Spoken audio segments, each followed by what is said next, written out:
नमः शिवाय भक्तों, आप सभी पर महादेव की कृपा सदा बनी रहे।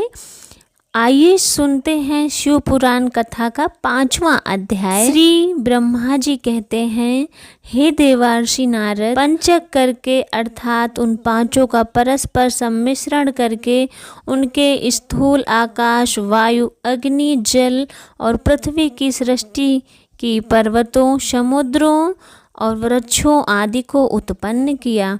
कला से लेकर युग यतर तक को काल विभाग किया, रचना की। हे मुने, उत्पत्ति और विनाश वाले और बहुत से पदार्थों का मैंने निर्माण किया, परंतु मुझे उससे संतोष नहीं हुआ।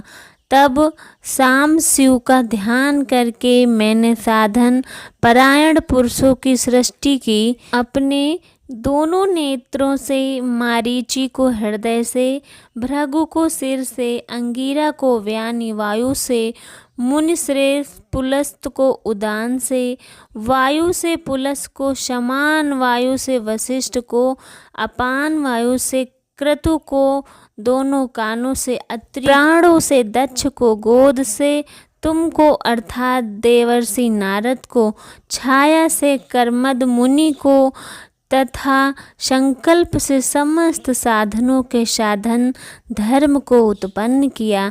हे मुनि श्रेष्ठ, इस तरह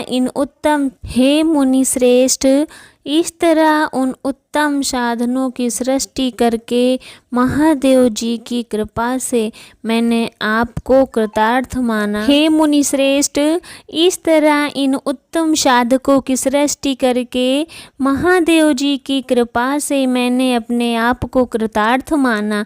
तत्पश्चात संकल्प से उत्पन्न हुए धर्म मेरी आज्ञा से मानव रूप धारण करके साधकों की प्रेरणा से साधन में लग गए। इसके बाद मैंने अपने विभिन्न अंगों से देवता, असुर आदि के रूप में असंख्य पुत्रों की सृष्टि करके उन्हें भिन्न भिन्न शरीर प्रदान किए। हे मुनि, तब अंतर्यामी भगवान शंकर की प्रेरणा से अपने शरीर को 2 भागों में विभक्त करके मैं 2 रूप वाला बन गया। आधे शरीर से पुरुष तथा आधे शरीर से स्त्री हो गया। आधे से पुरुष, उस पुरुष ने उस स्त्री के गर्भ से सर्व साधन समर्थ उत्तम जोड़े को उत्पन्न किया।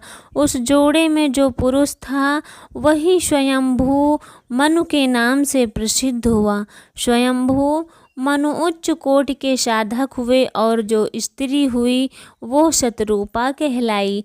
वह योगिनी और तपस्वी हुई। तात मनु ने वैवाहिक विधि से अत्यंत सुंदरी शतरूपा का पाणी ग्रहण किया और उससे वे मैथुन जनित सृष्टि उत्पन्न करने लगे।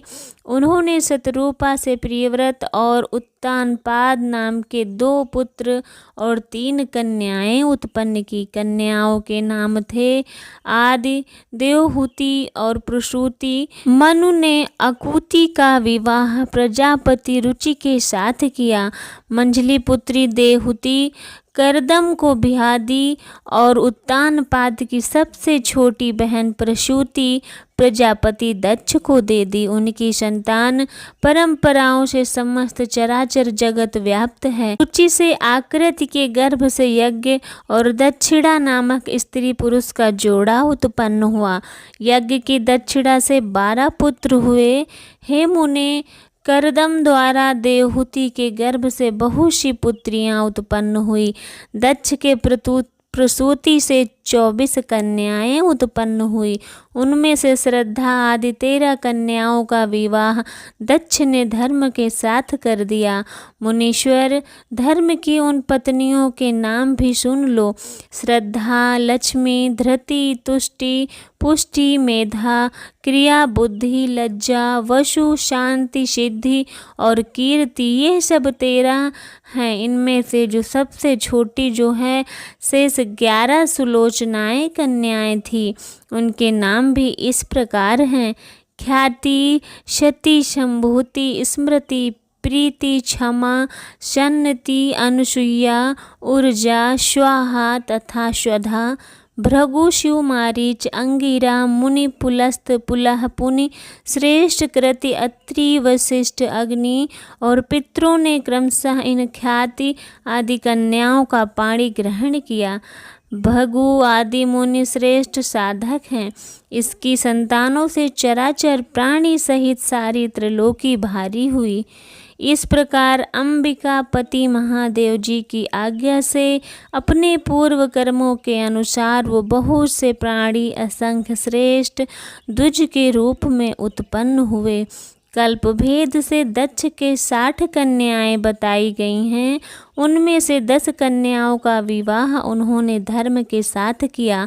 27 कन्याएं चंद्रमा को ब्याह दी और विधि पूर्वक 13 कन्याएं दक्ष ने कश्यप के हाथों में दे दी। नारद, उन्होंने 4 कन्याएं श्रेष्ठ रूप वाले ताक्षी को ब्याह दी तथा भृगु, अंगिरा और कुशा को 2-2 कन्याएं अर्पित की। उन स्त्रियों से उनके पतियों द्वारा बहुसंख्य चराचर प्राणियों की उत्पत्ति हुई। मुनि श्रेष्ठ दक्ष ने महात्मा कश्यप को जिन 13 कन्याओं का विधि पूर्वक दान किया था, उनकी संतानों से सारी त्रिलोकी व्याप्त हो उठी। स्थावर और जंगम कोई भी सृष्टि ऐसी नहीं जो कश्यप की संतानों से शून्य हो। देवता, ऋषि, दैत्य, वृक्ष, पक्षी, पर्वत तथा तृण, लता आदि सभी कश्यप पत्नियों से पैदा हुए। इस प्रकार दक्ष कन्याओं की संतानों से सारा चराचर जगत व्याप्त है। पाताल से लेकर सत्यलोक पर्यंत समस्त ब्रह्मांड निश्चय ही उनकी संतानों से सदा भरा है, कभी खाली नहीं होता। इस तरह भगवान शंकर की आज्ञा से ब्रह्मा जी ने भली भांति सृष्टि की पूर्व काल में सर्वव्यापी शंभु ने जिन्हें तपस्या के लिए प्रकट किया था तथा रुद्रदेव ने त्रिशूल के अग्रभाग पर रखकर उनकी सदा रक्षा की थी। हे देवी सती देवी लोकहित का कार्य संपादित करने के लिए दक्ष के यहाँ प्रकट हुई। उन्होंने भक्तों के उद्धार के लिए अनेक लीलाएं की। इस प्रकार देवी शिवा ही सती होकर से ब्याही गई, किंतु पिता के यज्ञ में पति का अपमान देखकर उन्होंने अपने शरीर को त्याग दिया और फिर उसे ग्रहण नहीं किया, अपने परम पद को प्राप्त हो गई। फिर देवताओं की प्रार्थना से ही वे शिवा पार्वती रूप में पुनः प्रकट हुई और भारी तपस्या करके पुनः भगवान शिव को प्राप्त किया। हे मुनीश्वर, इस जगत में उनके नाम अनेक प्रसिद्ध हुए। उनके नाम हैं कालिका, चंडिका, भद्रा, चामुंडा, विजया, जया, जयंती, भद्रकाली, दुर्गा, भगवती, कामाख्या, कामदा, अम्बा, मृदानी और सर्वमंगला आदि अनेकों नाम हैं जो भोग और मोक्ष दोनों ही देने वाले हैं। ये सभी नाम उनके गुण और धर्मों के अनुसार हैं। मुनि श्रेष्ठ, इस प्रकार मैंने सृष्टि क्रम का तुमसे वर्णन किया है। ब्रह्मांड का ये सारा भाग भगवान शिव की आज्ञा से मेरे द्वारा रचाया गया है। मैं विष्णु तथा रुद्र ये तीनों देवता गुण भेद से उन्हीं के रूप बतलाए गए हैं। वे मनोरम शिवलोक में शिवा के साथ स्वच्छंद विहार करते हैं। भगवान शिव स्वतंत्र परमात्मा हैं, निर्गुण हैं और सगुण भी वे ही हैं। श्री सूत जी कहते हैं, हे मुनीश्वर, ब्रह्मा जी की यह बात सुनकर नारद ने विनय पूर्वक उन्हें प्रणाम किया और फिर पूछा, भगवान भक्त वत्सल भगवान शंकर कैलाश पर्वत कब गए? महात्मा कुबेर के साथ उनकी मित्रता कब हुई? परिपूर्ण मंगल विग्रह महादेव जी ने वहाँ क्या किया? ये सब मुझे विस्तार से बताइए। इसके लिए मेरे मन में बड़ा कौतूहल हो रहा है। तब ब्रह्मा जी कहने लगे, नारद सुनो, चंद्रमौली भगवान शंकर के चरित्र का वर्णन करता हूँ। भगवान शंकर के चरित्र का वर्णन करता हूँ। वो कैलाश पर्वत गए और कुबेर की उनके साथ मित्रता हुई, ये सब बताता हूँ। कामपल नगर में यज्ञदत्त नाम से प्रसिद्ध एक ब्राह्मण रहा करता था, जो बड़े सदाचारी थे। उनका एक पुत्र हुआ जिसका नाम गुणनिधि तथा वह बड़ा ही दुराचारी और जुआरी हो गया था। पिता ने अपने उस पुत्र को त्याग दिया। वो घर से निकल गया और कई दिनों तक भूखा प्यासा भटकता रहा। एक दिन वह नैवेद्य चुराने की इच्छा से शिवलिंग पर चढ़ गया और फल आदि होते हुए भोग होता हुआ उसने नैवेद्य चुरा लिया। अपने वस्त्रों को जलाकर उजाला किया, मानो उसके द्वारा भगवान शिव के लिए किया गया दीपदान हो। उसके बाद वह चोरी में पकड़ा गया और उसे प्राणदंड अपने कुकर्म के कारण यमदूतों द्वारा बांधा गया। इतने में ही भगवान शंकर के पार्षद वहां आ पहुँचे। उन्होंने उसे उनके बंधन से छुड़ा दिया और शिवगणों के संगम से उसका हृदय शुद्ध हो गया। अतः वह उन्हीं के साथ तत्काल शिवलोक में चला गया। सारे दिव्य भोगों का उपभोग तथा उमा महेश्वर के दर्शन करके कालांतर में वह कलिंगराज अरिदम का पुत्र हुआ। उसका नाम दम व नित्य निरंतर भगवान शिव की सेवा में लगा रहता।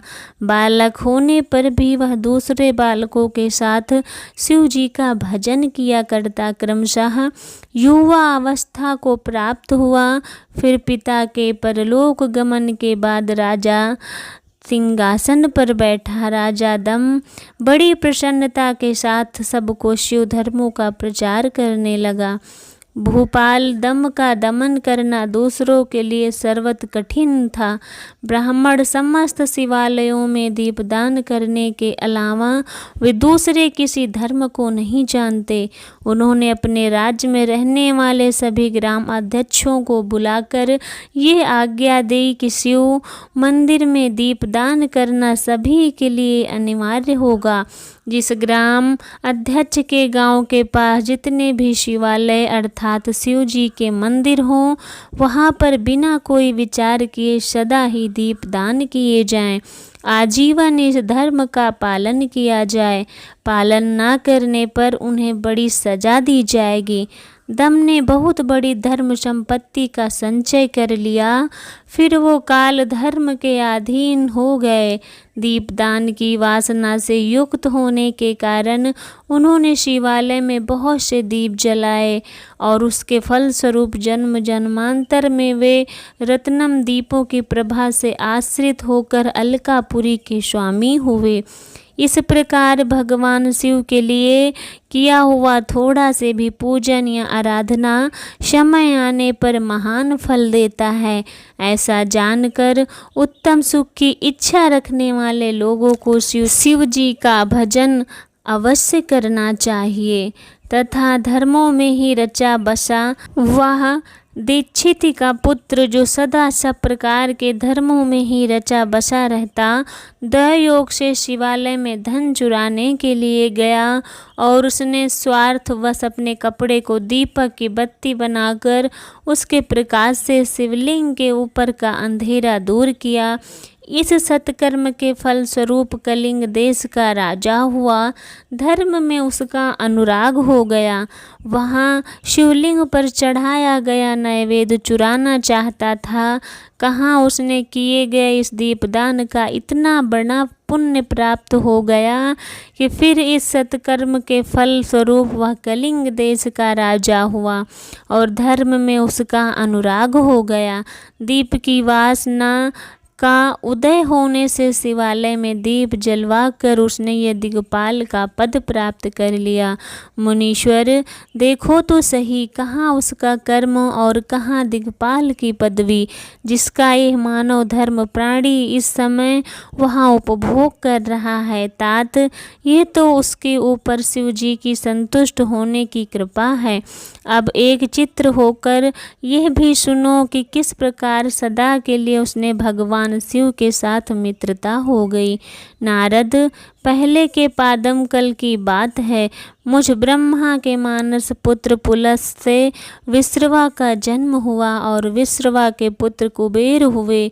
उन्होंने पूर्व काल में अत्यंत उग्र तपस्या के द्वारा त्रिनेत्रधारी महादेव जी की आराधना करके विश्वकर्मा जी बनाई हुई इस अलकापुरी का उपभोग किया। जब वह कल्प बीत गया और मेघवाहन कल्प आरंभ हुआ, उस समय वह यज्ञदत्त का पुत्र, जो कि प्रकाश का दान करने वाला था, जो दीप दान करने वाला था, कुबेर के रूप में अत्यंत दुस्सह तपस्या करने लगा। दीप दान मात्र से मिलने वाली शिव भक्ति के प्रभाव को जानकर वह काशिप नगरी में गया और अपने चित्त रूपी रत्नम प्रदीप से 11 रुद्रों को उद्बोधन करके अन्य भक्ति और स्नेह से संपन्न होकर तन्मयता पूर्वक शिव के ध्यान में मग्न होकर निश्चल भाव से बैठ गया। फिर शिवलिंग की प्रतिष्ठित करके वह तब तक तपस्या में लगा रहा जब तक उसके शरीर में केवल अस्थि और चर्म मात्र ही शेष रह गए। इस प्रकार उसने लगभग 100,000 वर्ष तक कठिन तपस्या की, जिसके बाद विशालाक्षी पार्वती देवी जी के साथ भगवान विश्वनाथ कुबेर जी के पास आए। उन्होंने प्रसन्नचित्त होकर अलकापति की ओर देखा तो वो शिवलिंग में मग्न हो एकाग्र करके ठूठ की तरह स्थिर भाव से बैठे हुए थे। भगवान शिव ने उससे कहा, अलकापते, मैं वर देने के लिए तत्पर हूँ, तुम अपनी इच्छा बताओ। यह वाणी सुनकर तपस्या के धनी कुबेर ने जैसे ही आंखें खोली तो देखा उमा वल्लभ भगवान श्री कंठ सामने खड़े हैं और उन्हें देखकर वो अधिक तेजस्वी थे। उनके मस्तक पर चंद्रमा अपनी चांदनी बिखेर रहे थे। भगवान शिव के तेज से उसकी आंखें चौंधिया गई। उनका तेज प्रतिहरा से भी भरे विराजमान देव महादेव शिव से कहने लगे, नाथ, मेरे नेत्रों पर वो सृष्टि शक्ति दीजिए जिससे आपके चरण स्पर्श कर सकूं, दर्शन हो सकें। स्वामी, आपका प्रत्यक्ष दर्शन हो, यही मेरे लिए सबसे बड़ा भाग्य और सौभाग्य दोनों है। हे प्रभु, दूसरे किसी वर से मेरा क्या प्रयोजन है। हे चंद्रशेखर, आपको नमस्कार है। कुबेर की यह बात सुनकर देवाधिदेव महादेव अपनी हथेली से उसका स्पर्श किया। फिर उन्हें देखते ही शक्ति प्रदान की। दृष्टि शक्ति मिल जाने पर यज्ञदत्त के उस पुत्र ने आंखें फाड़ फाड़ कर पहले तो उमा की ओर निहारा, फिर मन ही मन सोचने लगा, भगवान शंकर के पास ये सर्वांग सुंदरी कौन है? इसने कौन सा ऐसा तप किया जो मेरी तपस्या से बढ़ गया? यह रूप, यह प्रेम, यह सौभाग्य और यह असीम शोभा सभी कुछ अद्भुत है। वो ब्राह्मण होकर बार बार यही कहने लगा। जब बार बार यही कहता हुआ वह क्रूर दृष्टि से उमा की ओर देखने लगा, तब वामा के अवलोकन से उसकी बाईं आंख फूट गई। तब देवी पार्वती ने महादेव जी से कहा, प्रभु, ये दुष्ट तपस्वी मेरी ओर बार बार देखकर जाने क्या बक रहा है। आप मेरी तपस्या के तेज को प्रकट कीजिए। देवी की यह बात सुनकर भगवान शिव ने हंसते हुए कहा, उमे, ये तुम्हारा पुत्र है और ये तुम्हें क्रूर दृष्टि से नहीं देखता, बल्कि तुम्हारी संपत्ति का वर्णन कर रहा है। देवी से ऐसा कहकर भगवान शिव उस ब्राह्मण कुमार से बोले, वत्स, मैं तुम्हारी तपस्या से संतुष्ट होकर तुम्हें वर देता हूँ। तुम निधियों के स्वामी और युगों के राजा हो जाओ। सुव्रत, यक्ष, किन्नरों और राजाओं के भी राजा होकर पुण्य जनों के पालक और सबके लिए धन के दाता बनो। मेरे साथ तुम्हारी सदा मित्रता बनी रहेगी और नित्य तुम्हारे निकट निवास करूँगा। मित्र, तुम्हारी प्रीति बढ़ाने के लिए मैं अलका के पास ही रहूँगा। इन उमा देवी के चरणों में साष्टांग प्रणाम करो, क्योंकि ये तुम्हारी माता हैं। महाभक्त यज्ञदत्त कुमार, तुम अत्यंत प्रसन्न सन्मन के चरणों में गिर जाओ। और ब्रह्मा जी कहते हैं, नारद, इस प्रकार वर देकर भगवान शिव पार्वती से फिर कहा, देवेश्वरी, तुम भी इस पर कृपा करो। हे तपस्विनी, ये तुम्हारा ही पुत्र है। तब भगवान शंकर की यह बात सुनकर जगदम्बा पार्वती जी ने प्रसन्न होकर यज्ञदत्त कुमार से कहा, वत्स, भगवान शिव तुम्हारी सदा निर्मल भक्ति बनी रहे। तुम्हारी बाईं आँख तो फूट गई है, लेकिन एक ही पिंगल नेत्र से युक्त रहो। महादेव जी ने जो वर दिया है वो सब उसी रूप में तुम्हें सुलभ हो। बेटा, मेरे रूप के प्रति ईर्ष्या करने के कारण तुम कुबेर से प्रसिद्ध हो जाओगे। इस प्रकार कुबेर को वरदान देकर भगवान महेश्वर पार्वती देवी के साथ अपने धाम चले गए। दोस्तों, आपको ये कहानी कैसी लगी? अगर अच्छी लगी है तो मेरे चैनल को लाइक करें, सब्सक्राइब करें और कमेंट में ज़रूर बताएं कि आपको कैसी लगी, और लिखें कमेंट में ओम नमः शिवाय। मिलते हैं नेक्स्ट वीडियो में, तब तक के लिए राधे राधे दोस्तों।